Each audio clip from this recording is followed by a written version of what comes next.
Good morning, good afternoon, good evening. Welcome to this assembly. Whatever time of the day you're watching it, this assembly is about staying safe online with a particular focus on cyberbullying. Cyberbullying is bullying that takes place online.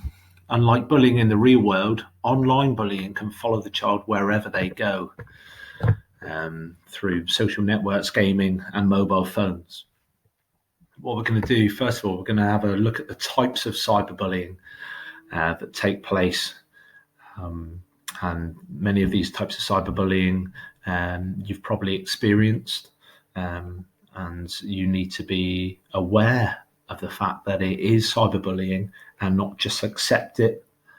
And hopefully, as we move through this assembly, I'll give you some helpful tips of how to manage it and tackle it and do something positive about it.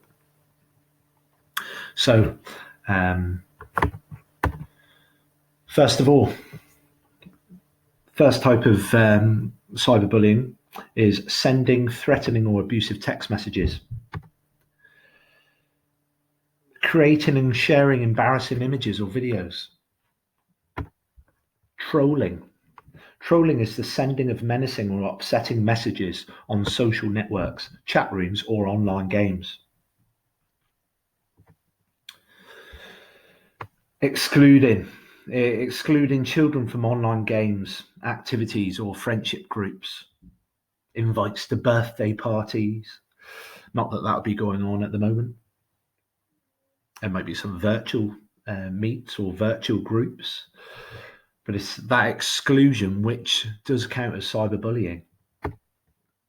Shaming someone online. Setting up hate sites or groups about a particular child. Encouraging young people to self-harm.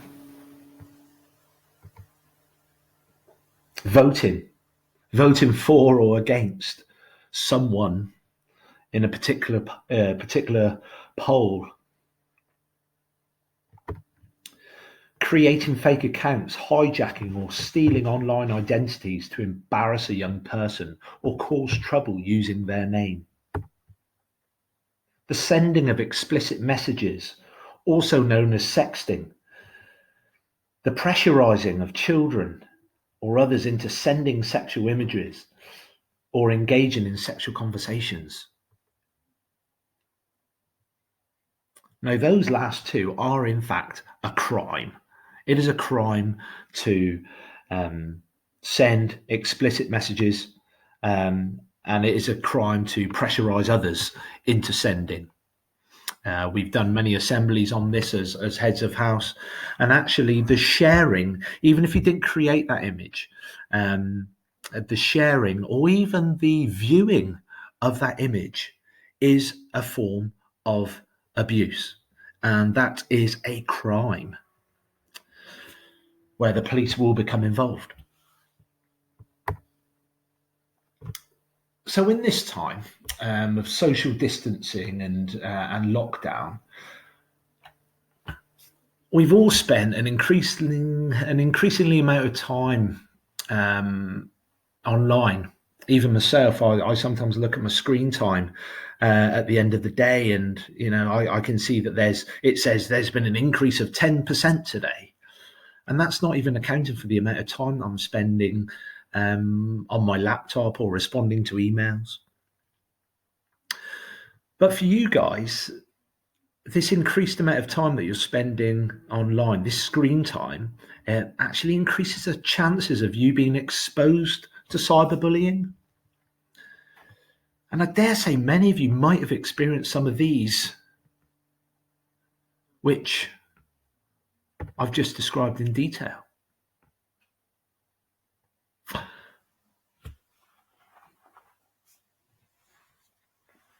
A recent survey was conducted. It was actually conducted this year before social distancing and before the lockdown. And 62% of children nationally have been sent nasty private messages via smartphone apps. Now that's just like your Facebooks, your Snapchats, Instagram, Twitter. So nasty private messages via smartphone apps. 62%. Now, I don't think it takes a rocket scientist to consider what might happen to that percentage as a result of being in lockdown and spending more time online. I would imagine, and I would guesstimate that that percentage has increased quite significantly.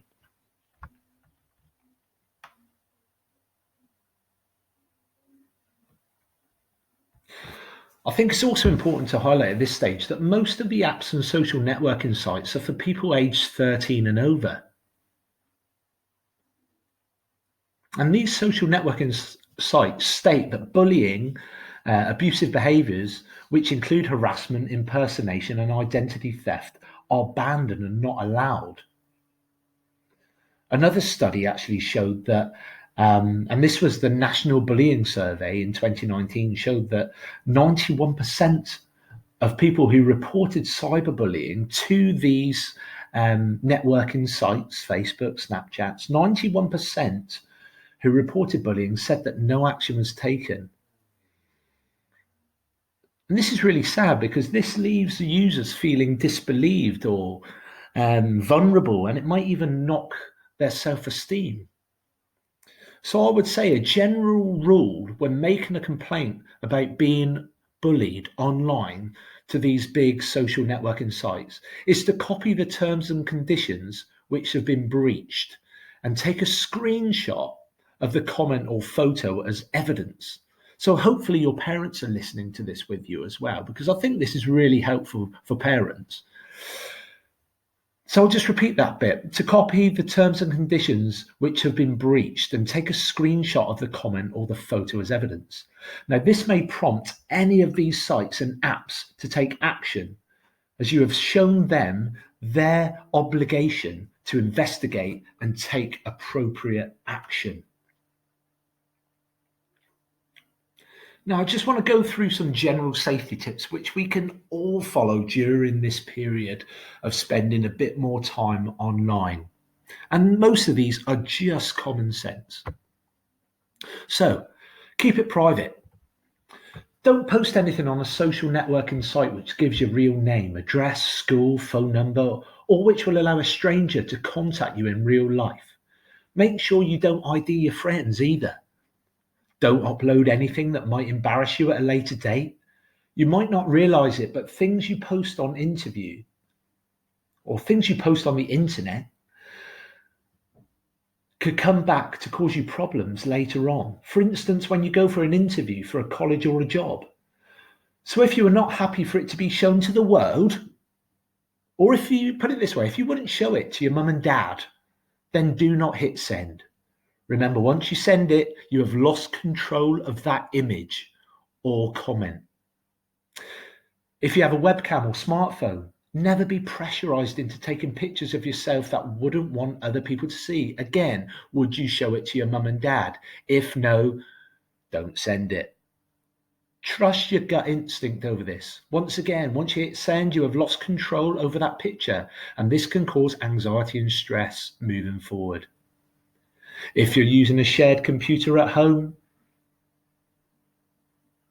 then you'll stay logged on even when you close the browser. So don't forget to log off when you've finished.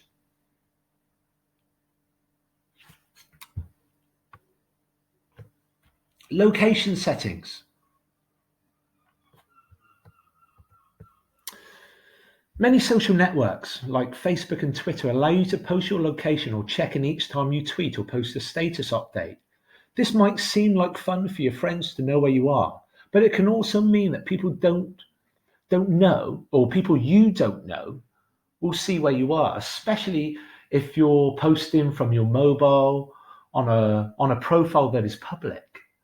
To turn off the location settings, go into settings, scroll down, go to security and privacy, and then location, and untick the checkbox that says add a location to my post.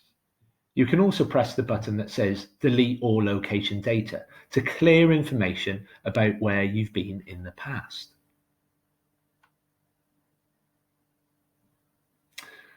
Other social networking apps like Snapchat, Instagram, and Facebook operate in the same way. Particularly Snapchat, as I know that's really quite popular with young people. There's a step-by-step tutorial.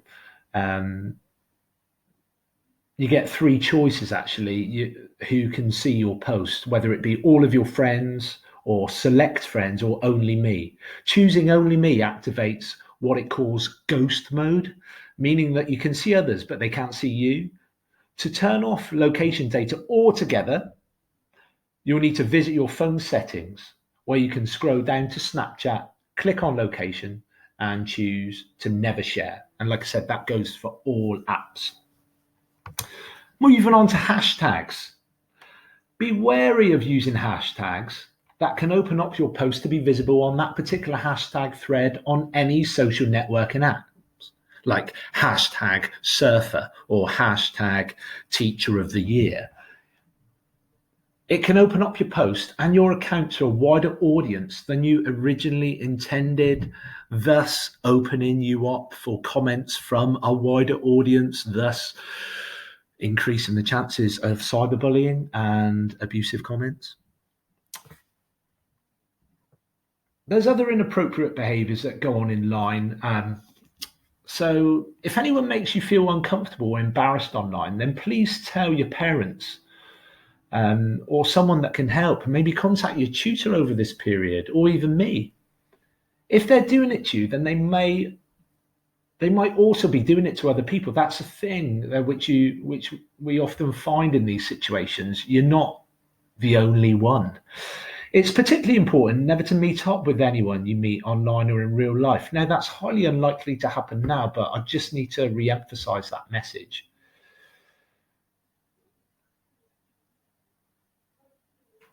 When you go into a social networking site, people might approach you to be a friend, but remember that no matter how much they tell you about themselves, they are still strangers and they might not be telling you the truth about themselves. There have been cases of adults pretending to be young people to chat to them online and try and involve you in inappropriate activities. This is called grooming, and this is a criminal offence. Incidents can be reported by clicking the red button on the top right-hand corner of the CEOP website. CEOP stands for the Child Exploitation and Online Protection Centre, and we've actually got a CEOP button at the bottom of our school website as a quick link, which is a really good link to have right at the front of our school website. At that stage, police can get information from your computer's hard drive. So if you've got anything which has caused you concern, please don't delete anything that you think is dodgy until the police have decided whether they need it as evidence. So, removing or blocking friends. Now, I'm just going to go through, in case you didn't know this, because a lot of you, I'm sure, just go onto these social networking accounts like Facebook, Twitter, YouTube, WhatsApp, Snapchat, Insta, and you just enjoy the use of it and how it connects you with a greater audience or your friends or more people. But the easiest thing to avoid abuse is to block it. If you don't hear it, you don't feel it. So block it, remove as friends. Think about it, if you're looking on your Facebook and you've got 250 friends, are they your friends? Are they really? Do you trust them? Sometimes it's quite good to have a bit of a detox or a bit of a clean up of your friends. So on Facebook, let's go Facebook first of all, removing or blocking. Click on their profile, then on the message, and you'll see the option to unfriend. You can also block a person this way. Twitter, To remove or block someone on Twitter, click on the button with a head icon on it next to follow button on the user's profile. If you click on this, you'll see a menu with options to block the user to prevent them from seeing your profile, and vice versa. And you can also report for spam, which will alert Twitter to any users who are abusing the service. YouTube, go to your account page and click on all contacts. Link in the friends and contacts section. Choose which person you want to unfriend and then click on remove contacts. From then on, the person won't be your share video list. WhatsApp, you can click on the name and then you'll be taken to a drop-down menu and you can then choose to block the person. Snapchat, to block a user who added you, follow these steps, tap added me on the profile screen, then tap their name and tap the wheel icon next to their name. Press block to prevent them from sending you Snapchats or from viewing your stories. Instagram, when you block someone, they can't see your profile or posts. People aren't notified when you block them. To block or unblock someone, tap their username to open their profile and then tap the three dots and press the option to block the user. Now, I did run through those quite quickly about removing or blocking friends. So as this is pre-recorded, you can rewind or pause at any time whilst listening to this assembly or these instructions to hear some of the information again. Closing your account. Okay, closing your account. There's many ways that you can. It's a very simple process. Usually it involves you going on to the settings on the actual account page and deactivating. Usually going on account settings, go to deactivate my account. And that's a very simple way. It might say deactivate account or delete your account page. Quite often there's an option to permanently delete your account. Closing your account, obviously you won't have access to that account anymore, but sometimes if you need a break, if you need that social media detox, like I said before, if you don't hear it and don't see it, you don't feel it. It may make you feel a little bit isolated, but I'm sure we can find many other things to do at this time, which gives you a sense of feeling productive, feeling like you're actually doing something positive. Don't get into arguments or post offensive material. So getting into arguments online is called flaming, and it can get nasty. If you break the rules of whichever site you're on, then the content is likely to be removed and you might have your membership terminated. You're not allowed to upload anything which is offensive or racist and which promotes physical harm. So don't make threats to anyone. Neither are you allowed to harass people or to encourage other people to harass them. You're not supposed to ask for personal information from anyone under 18 either. So if you are under 18 and anyone asks you, for instance, where you go to school, make sure you report them.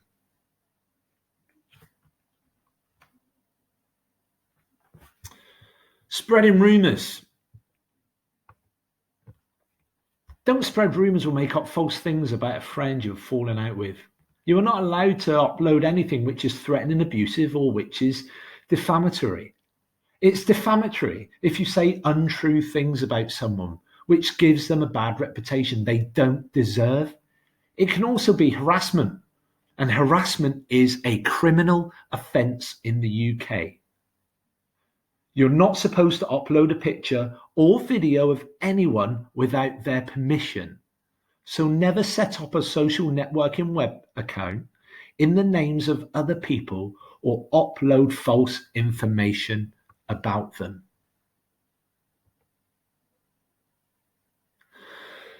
So that was the general online safety tips, which if you follow those safety tips will reduce significantly the chances of you being cyberbullied. Now, throughout next week, I hope that all of your tutors will get into contact with you as a tutor group, and they'll have activities, a range of activities, whether that be, I don't know, quizzes or some further information, or maybe even some videos, where you can explore in greater detail the theme of keeping yourself safe online. Now, I've really focused on cyberbullying, but they may focus on other areas of online safety. So, speak to your parents if you're concerned. Sit through this assembly with your parents and maybe play a particular part of the assembly to get them to help you out with a particular concern that you might have. Contact your tutor. You can contact your tutor via email or contact your tutor as a chat via Teams and share your concerns with them so you can get some advice, a bit like an online counsellor. There's also a website, www.bullying.co.uk. And on this website, they have some really good guides for young people and your parents to support you with tackling cyberbullying and other forms of bullying. Okay, thank you very much for listening. I hope to see you all soon. I hope you're keeping safe and sound and you're following the advice of the government, but still making sure that you're doing as many things that you can to stay positive. Some of the small things I've been doing, I've picked up the paints. I haven't done that since sixth form, and I'm painting more. I've done a big mural out in my back garden with my children. I've been doing all the odd jobs around the house, which I've been putting off for years and years. It's funny how they've all mounted up. And I'm actually just really enjoying spending time with my family and actually seeing it for what it is, an opportunity to do something a little bit different. Even things like this, expanding my skills online, teaching live lessons and recording lessons and recording assemblies. These are all new skills for me, and it makes me feel more purposeful doing things like this. So take care all. Bye-bye now.